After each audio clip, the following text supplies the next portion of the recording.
Vamos a imaginarnos una cosa, un imperio inmenso que se extiende por todo el planeta. Y ahora imaginemos que todo su futuro depende de un solo hombre.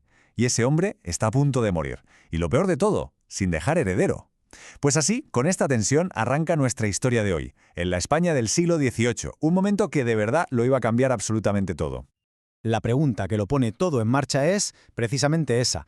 ¿Qué pasa cuando un imperio se queda sin heredero? Y ojo, que no es una preguntita sin más, ¿eh? Esto puede provocar guerras, puede redibujar fronteras enteras. Y para la España del año 1700, esto no era una teoría, era una crisis a punto de estallar. Y aquí lo tenemos, el año que lo cambia todo, 1700.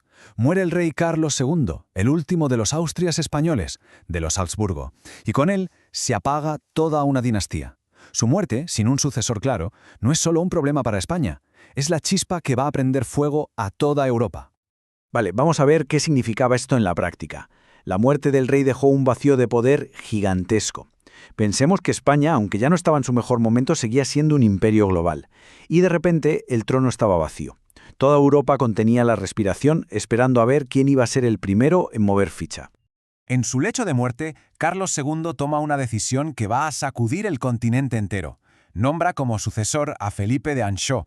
¿Y quién era este señor? Pues nada más y nada menos que el nieto del rey más poderoso de Europa en ese momento, Luis XIV de Francia, el famoso Rey Sol. La conexión, como se puede imaginar, es clave. Y aquí, claro está el meollo de la cuestión. El problema.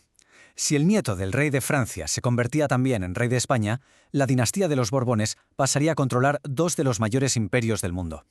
Una superpotencia que lo cambiaría todo, que rompería por completo el equilibrio de poder en Europa. Y el resto de naciones, pues sencillamente no estaban dispuestas a permitirlo. Como era de esperar, la crisis de sucesión desembocó en un conflicto armado a gran escala.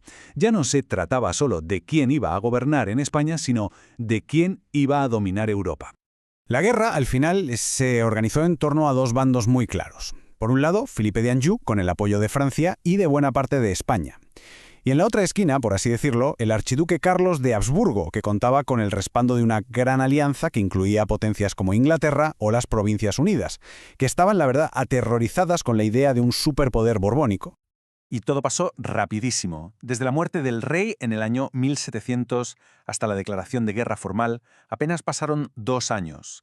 Europa se lanzó de cabeza a un conflicto brutal por el control del continente. Había empezado la Guerra de Sucesión Española. Pero ojo, porque mientras los ejércitos se daban de palos en los campos de batalla, se estaba librando otra guerra.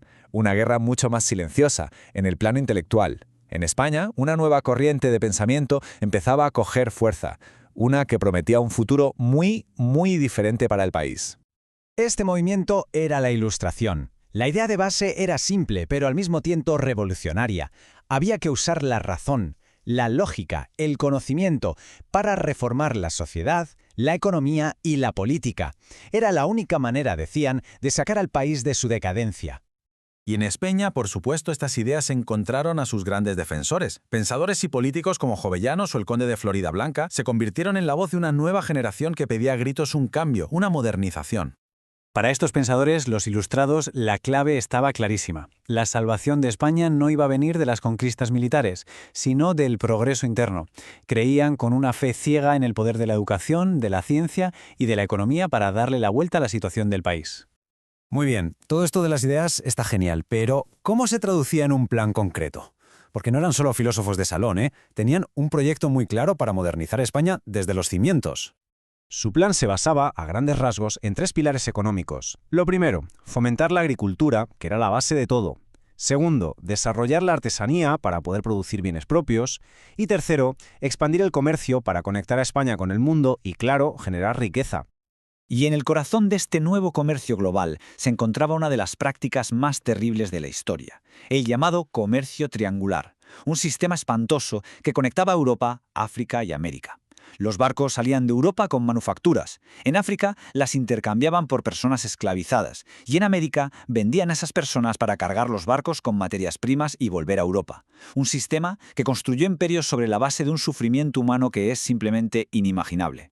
Pero la reforma no se quedaba solo en la economía, que va. Los ilustrados también querían meterle mano al sistema político. De repente, conceptos como el parlamentarismo empezaron a sonar como una posible alternativa al absolutismo de toda la vida. Y esto nos lleva a una de las ideas más revolucionarias de la Ilustración, una que ha definido por completo nuestro mundo: la separación de poderes. Una idea radical para la época que decía que el poder no podía estar en manos de una sola persona, como el rey. Tenía que dividirse en tres: el ejecutivo, que gobierna, el legislativo, que hace las leyes, y el judicial, que se asegura de que se cumplan. Un sistema de contrapesos para evitar la tiranía. Suena familiar, ¿verdad? Claro, es que es la base de casi todas las democracias actuales. Con la llegada de los Borbones al trono y el empuje de todas estas nuevas ideas, España se metió de lleno en un proceso de cambio muy profundo. Sin embargo, como vamos a ver, fue un proyecto lleno de contradicciones y que se quedaría, en muchos sentidos, a medio hacer. Y aquí tenemos un ejemplo perfecto de la influencia de la nueva dinastía. Los Borbones trajeron de Francia la famosa Ley Sálica, una norma que básicamente prohibía a las mujeres reinar. Una decisión que en aquel momento pudo parecer un simple detalle legal, pero que un siglo más tarde acabaría provocando nuevas y sangrientas guerras civiles en España. Y así nos quedamos con esta pregunta en el aire. ¿Podían las nuevas ideas, por muy brillantes que fueran, transformar de verdad un viejo imperio? El siglo XVIII fue para España un auténtico campo de batalla. No solo de ejércitos, sino de visiones de futuro.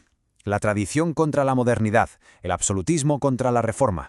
Una lucha por definir qué era España, cuyas consecuencias, de una forma u otra, todavía resuenan hoy.